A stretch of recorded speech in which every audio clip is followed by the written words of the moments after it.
మహాప్రేమ కలిగిన మహాతండ్రి పరిశుద్ధుడా ఈ సమయంలో కుమారుడు తన పాపిని తనకి రక్షణ కావాలని యేసయ్య క్రీస్తులోని తండ్రి నీలోనికి బాప్తిసం తీసుకోవాలని తను నిర్ణయించుకునేలాగా తండ్రి ఈ దినమున తన సంఘంలో నడిపించి వాక్యం ద్వారా దర్శించి మారు మనసు పశ్చాత్తాపములను నడిపిస్తున్నందుకు వందనాలు తండ్రి పరిస్తున్నాను తండ్రి.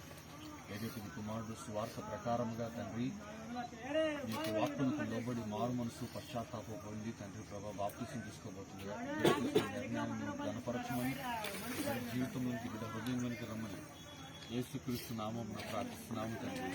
ఆమేన్.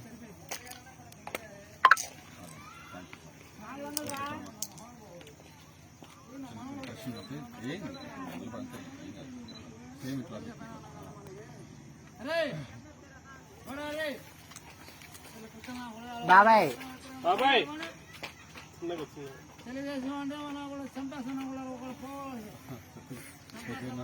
తెలుగుదేశం సుబ్రహ్మణ్యం అనే నీవు పాపివని యేసుక్రీస్తు నీకు దేవుడిగా కావాలని చెప్పేసి నమ్ముతున్నావా? యేసుక్రీస్తు నీ పాపముల కొరకు చనిపోయాడు, పాతి పెట్టబడ్డాడు, 3వ దినమున తిరిగి లేచాడు అని నమ్ముతున్నావా? యేసుక్రీస్తు మరలా ఒక దినమున ఈ లోకంలోనికి వచ్చి నిన్ను తన రాజ్యంలోనికి తీసుకుని వెళతాడు, ఆ పరలోక రాజ్య వారసుడిగా ఆ మోక్ష రాజ్యాన్ని తీసుకుని వెళ్తాడని చెప్పి నమ్ముతున్నావా?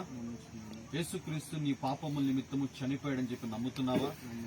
ఇక నువ్వు యేసుక్రీస్తు కొరకు బ్రతకడానికి నిర్ణయం తీసుకున్నావా? ఈ నిర్ణయము నీది ఇష్ట ప్రకారమా లేదంటే ఎవరైనా బలవంతంగా తీసుకుంటున్నావా?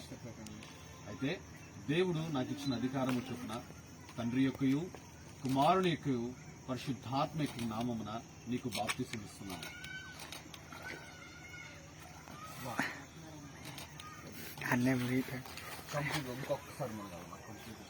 మొరగనాది One, two, three.